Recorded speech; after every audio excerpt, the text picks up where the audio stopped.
തീയവർ കുലകൾ നടുങ്ക. കുറേ കാലത്തിന് ശേഷമാണ് അർജുൻ നായകനായിട്ടുള്ള ഒരു സിനിമ.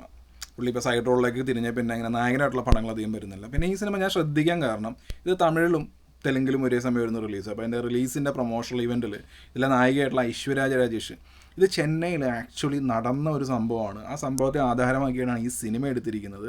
അപ്പോൾ ഇത് യഥാർത്ഥത്തിൽ നടന്ന സംഭവമാണെന്ന് അറിഞ്ഞപ്പോൾ ഈ പുള്ളിക്കാരി ഭയങ്കരമായിട്ട് അങ്ങ് നടുങ്ങി, ഭയങ്കര ഷോക്കായി എന്നുള്ള രീതിയിലൊക്കെ ആയിട്ടുള്ള ആ രീതിയിലൊക്കെ ഒരുപാട് യൂട്യൂബിലാണെന്നുണ്ടെങ്കിൽ ഒരു ബൈറ്റ് അല്ലെങ്കിൽ മൂവി ന്യൂസൊക്കെ ആയിട്ട് ഞാൻ കണ്ടിരുന്നു. അപ്പോൾ അതുകൊണ്ടാണ് ഈ സിനിമ ശ്രദ്ധിക്കാൻ കാരണം ബേസ്ഡ് ഓൺ ട്രൂ ഇവൻറ്റ്സ് എന്ന് പറഞ്ഞ ഒരുപാട് സിനിമകളുണ്ട്. അപ്പോൾ ഈ സിനിമയിലായിട്ടുള്ള മെയിനായിട്ട് നടക്കുന്ന ആ ഒരു ആ ക്രൈം ആക്ച്വലി യഥാർത്ഥത്തിൽ നടന്നതാണെന്ന് പറയുന്നു. അപ്പോൾ സ്വാഭാവികമായിട്ടും ഈ സിനിമ കാണാൻ വേണ്ടി ഒരു ചെറിയൊരു ക്യൂരിയോസിറ്റി ഒക്കെ ഉണ്ടായി. കാരണം കുറേ കാലത്തിന് ശേഷം അർജുൻ നായകനായിട്ട് അഭിനയിക്കുകയുള്ളൂ. അപ്പോൾ പുള്ളി നായകനായിട്ട് അഭിനയിക്കുകയാണെന്നുണ്ടെങ്കിൽ എന്തെങ്കിലുമൊക്കെ ഉണ്ടാവും. കാരണം എനിക്ക് പണ്ടും അതിൽ ഇഷ്ടമുള്ള നായകനാണ് അർജുൻ. അപ്പോൾ അർജുൻ പുള്ളി വീണ്ടും ബാക്ക് ടു ആക്ഷൻ ഹീറോ എന്നുള്ള രീതിയിലൊക്കെ വന്നപ്പോൾ ശ്രീധർ തിയേറ്ററിലായിരുന്നു ഈ സിനിമയ്ക്ക് ഷോ ഉണ്ടായിരുന്നു. ഫോർമാളിൽ ഉണ്ടായിരുന്നു, പക്ഷേ ഫോർമാളിൽ ഒക്യുപ്പൻസി ഇല്ലാന്നുണ്ടെങ്കിൽ അവരെടുത്ത് തൂക്കും.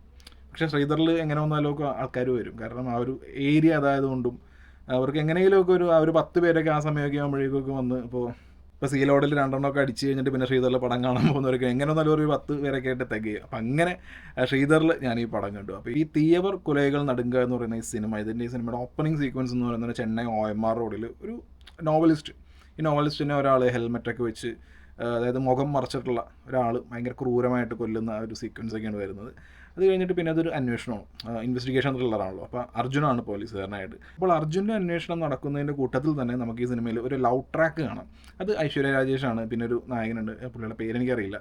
അപ്പോൾ ഇവർ ഇങ്ങനെ മാട്രിമോണിയൽ രജിസ്റ്റർ ചെയ്തിട്ട് പിന്നെ വീണ്ടും അങ്ങനെ പരിചയപ്പെടുന്നു. അപ്പോൾ ഈ ലവ് ട്രാക്ക് ഇങ്ങനെ പുരോഗമിച്ചുകൊണ്ടിരിക്കുന്നു, അർജുൻ്റെ അന്വേഷണം ഇങ്ങനെ പുരോഗമിച്ചുകൊണ്ടിരിക്കുന്നു. അപ്പോൾ ഇൻവെസ്റ്റിഗേഷൻ ആ സീക്വൻസും കാര്യങ്ങളൊന്നും കാര്യമായിട്ടുള്ള രീതിയിൽ യാതൊരു ഇത് ഇൻട്രസ്റ്റിംഗ് ആയിട്ടുള്ള ഒന്നുമില്ല. നമുക്ക് വളരെ ഫ്ലാറ്റായിട്ടുള്ള ഒരു ഇതാണ്. ശരിക്കും പറഞ്ഞിട്ടുണ്ടെങ്കിൽ ബോറടിക്കും.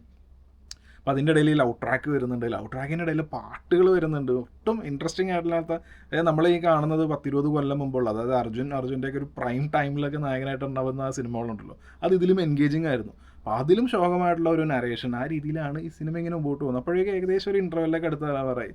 അപ്പോൾ നമ്മൾ ഊഹിക്കുന്ന ഒരു കാര്യമാണ്, പക്ഷേ ഇത് ഭയങ്കര സസ്പെൻസ്, ഇതോ പിടിച്ചോ എന്നും പറഞ്ഞിട്ടുള്ള രീതിയിൽ ഒരു സീൻ വരുന്നുണ്ട്. ആക്ച്വലി അത് ഭയങ്കര സസ്പെൻസ് ഒന്നുമല്ല. അത് എന്താ പറയുക, ഒരു 10 സിനിമ കണ്ട് എക്സ്പീരിയൻസ് ഉള്ള ആളുകളാണെങ്കിൽ പോലും അത് ഊഹിക്കാവുന്ന രീതിയിലുള്ള ഒരു സംഭവമായിട്ടാണ് വരുന്നത്. അപ്പോൾ അങ്ങനെ ഇൻ്റർവെൽ വരുന്നു. അപ്പോൾ ഇൻ്റർവെൽ വരുന്നു ആക്ച്വലി ഓക്കെ, ഇൻ്റർവെല്ലിനെ കാണിച്ചു. ഇനിയിപ്പോൾ ഇവർ എന്താണ് കാണിക്കാൻ പോകുന്നത്? കാരണം ടെംപ്ലേറ്റ് സെറ്റപ്പ് തന്നെയാണ്. ഇപ്പോൾ ഒരു പുതുതായിട്ട് അല്ലെങ്കിൽ എന്തെങ്കിലും പുതുമയുള്ള സംഭവങ്ങളൊന്നും കാണിക്കും എന്നുള്ള പ്രതീക്ഷയൊന്നുമില്ല. അപ്പോൾ ചിലപ്പോൾ ബിരിയാണി കിട്ടിയാലോ എന്നുള്ള പ്രതീക്ഷയിൽ അങ്ങനെ 2ാം പകുതി. അപ്പോൾ 2ാം പകുതിയിലാണ് ഇവർ ഈ പറഞ്ഞ റിയൽ ലൈഫിൽ നടന്ന ആ ഒരു കാര്യമാണെന്നുള്ളത്.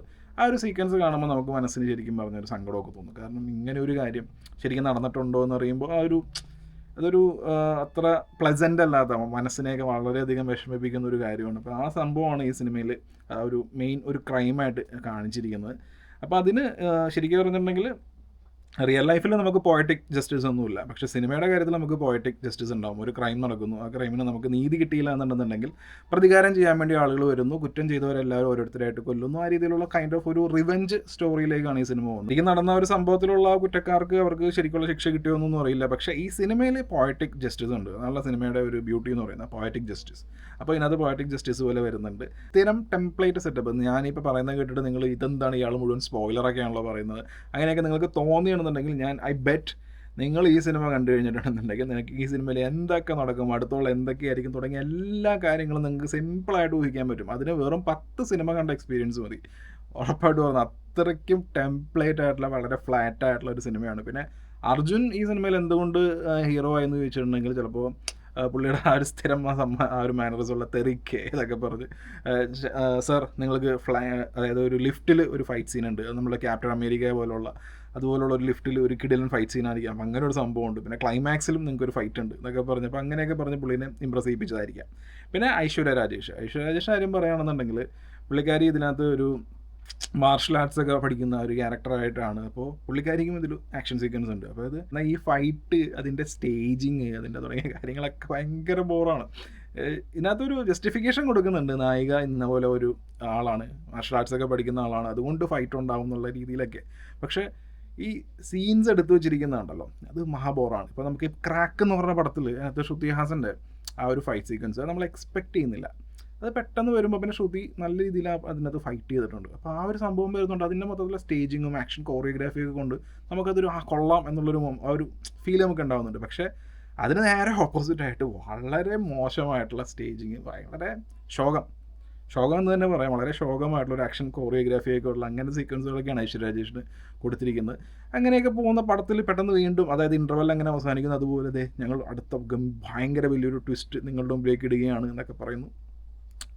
സിമ്പിൾ, നമുക്ക് നേരെ നമുക്ക് ഊഹിക്കാൻ പറ്റുന്ന ആ ഒരു കാര്യമൊക്കെ തന്നെയാണ് വീണ്ടും വരുന്നത്. അതായത് ഞാൻ പറഞ്ഞില്ല, ഈ സിനിമയിൽ നമുക്ക് പുതുമയുള്ള ഒന്നുമില്ല. ഇവർ ഭയങ്കര സസ്പെൻസ് എന്ന് പറഞ്ഞ് കാണിക്കുന്നതെല്ലാം നമുക്ക് പെട്ടെന്ന് ഊഹിക്കാൻ പറ്റുന്ന കാര്യങ്ങളൊക്കെയാണ്. പിന്നെ ഈ സിനിമയുടെ തീം എന്ന് പറയുന്നത് വളരെ ഡിസ്റ്റർബിങ് ആയിട്ടുള്ള ഒരു തീമാണ്. പക്ഷേ ഇതിൻ്റെ ഒരു കോൺട്രഡിക്ഷൻ എന്താണെന്ന് വെച്ചിട്ടുണ്ടെങ്കിൽ, ഇങ്ങനെ ഡിസ്റ്റർബിങ് ആയിട്ടുള്ള സ്ത്രീകൾക്കെതിരായിട്ടുള്ള വയലൻസിനെതിരെ സംസാരിക്കുന്ന ഈ സിനിമയിൽ ഈ സ്ത്രീകളെ തന്നെ ഒബ്ജക്റ്റിഫൈ ചെയ്യുന്ന ജോക്സും കാര്യങ്ങളൊക്കെ ഈ സിനിമയിലുണ്ട്. അത് ഭയങ്കര കോൺട്രഡിക്ഷനാണ്.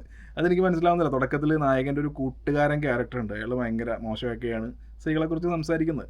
എന്നിട്ട് ഇവർ സെക്കൻഡ് ഹാഫിൽ സ്ത്രീകൾക്കെതിരെ ഇങ്ങനെ ചെയ്യരുത്, നമ്മളങ്ങനെ ആ രീതിയിൽ പറയുമ്പോൾ, ഇപ്പോൾ പച്ചമലയാളത്തിൽ പറയുകയാണെന്നുണ്ടെങ്കിൽ ഉപദേശവും ഒരുമിച്ചെന്നൊക്കെ പറയൂലേ, അപ്പം അങ്ങനെ ഒരു ഫീലാണ്. അതായത് ഇവർ എൻ്റർടൈൻമെൻറ്റ് ഏതാണ്, അതായത് വരുന്ന ഓഡിയൻസ് അത് ഒബ്ജക്റ്റിഫൈ ചെയ്ത് സംസാരിക്കുന്നതൊക്കെ അവർ ഇത് കണ്ടു കഴിഞ്ഞാൽ ക്ലാപ്പ് ചെയ്യുമെന്നു അങ്ങനെയൊക്കെ വിചാരിച്ചിട്ട് സ്ത്രീകളെ മോശമായിട്ട് സംസാരിക്കുന്ന സീക്വൻസും അത് ഉൾപ്പെടുത്തുകയും ചെയ്യും. എന്നിട്ട് സെക്കൻഡ് ഹാഫ് ആകുമ്പോൾ നിങ്ങൾ ഇനി അങ്ങനെയൊന്നും ആയിരിക്കില്ല, അതായത് രണ്ടും കൂടി നടക്കില്ല. നിങ്ങൾക്ക് ഏതെങ്കിലും ഒന്ന് അത് പ്രോപ്പറായിട്ട് സംസാരിക്കാമെന്നേ ഉള്ളൂ. ഇത് രണ്ടും കൂടി ചെയ്യുന്നത് മോശമാണ്. അപ്പോൾ ഈ സിനിമയുടെ ഒരു പ്രധാനപ്പെട്ട പ്രശ്നവും അത് തന്നെയാണ്. കാരണം ഇവർക്ക് തന്നെ ഒരു ക്ലാരിറ്റി ഇല്ല. ഇവരിങ്ങനെ ഒരു സംഭവം കിട്ടി, എന്നാൽ പിന്നെ ഇങ്ങനെയൊക്കെ എഴുതി കഴിഞ്ഞാൽ നമുക്കൊരു ആക്ഷൻ ഓറിയൻറ്റഡ് ആയിട്ടുള്ള ഒരു ഇൻവെസ്റ്റിഗേഷൻ ത്രില്ലർ എന്ന് എടുക്കാമെന്നുള്ള രീതിയിലാണ്. പക്ഷേ ഇതിൻ്റെ ഇൻവെസ്റ്റിഗേഷൻ പാർട്ടാണെങ്കിലും ഭയങ്കര ഫ്ലാറ്റാണ്, എൻഗേജിങ് ആയിട്ടുള്ള ഒരു കാര്യങ്ങളും ഇല്ല. പിന്നെ ഇതിൻ്റെ സസ്പെൻസ് എലമെൻറ്റ്സ്, അത് ഞാനിപ്പോൾ മൂന്നാമത്തെ തവണ പറയുന്നത്, നമുക്ക് സിമ്പിളായിട്ട് ഊഹിക്കാവുന്നതേ ഉള്ളൂ. അത്രയും മോശമാണ്. കാരണം ഏകദേശം 7 മിനിറ്റ് വരെ ഈ സിനിമയെക്കുറിച്ച് സംസാരിക്കാൻ പറ്റുമെന്ന് ഞാൻ ഒട്ടും പ്രതീക്ഷിച്ചതല്ല. കാരണം ഈ ഇത്രയും മോശം പടത്തിനെക്കുറിച്ച് ഇത്രയും സംസാരിച്ചതിൻ്റെ കൂടുതലാണ്, ഇത്രയും എനിക്ക് പറയാനുള്ളൂ. അപ്പോൾ ആക്ഷൻ കിങ് കുറേ കാലത്തിന് ശേഷം നായകനായിട്ടുള്ള പടമായിരുന്നു, പക്ഷേ വളരെ ഫ്ലാറ്റായിട്ടുള്ള ഒരു മോശം പടത്തിലെത്താനാണ് പുള്ളിക്ക് യോഗം. പിന്നെ ഐശ്വര്യ രാജേഷ് ആക്ഷൻ സീക്വൻസ് ഒക്കെ ചെയ്യുന്നുണ്ട്. ഇനിയിപ്പോൾ അടുത്ത പടത്തിൽ കുറച്ചുകൂടി ബെറ്റർ ആയിട്ട് ആക്ഷൻ സീക്വൻസും കാര്യങ്ങളൊക്കെ വന്നു കഴിഞ്ഞിട്ടുണ്ടെങ്കിൽ ഇതൊരു നല്ലൊരു ഇമേജാണ്. കാരണം എപ്പോഴും ആ ഒരു ഹോംലി അങ്ങനെ നിൽക്കേണ്ട ആവശ്യമൊന്നുമില്ല, എല്ലാം ട്രൈ ചെയ്യണം.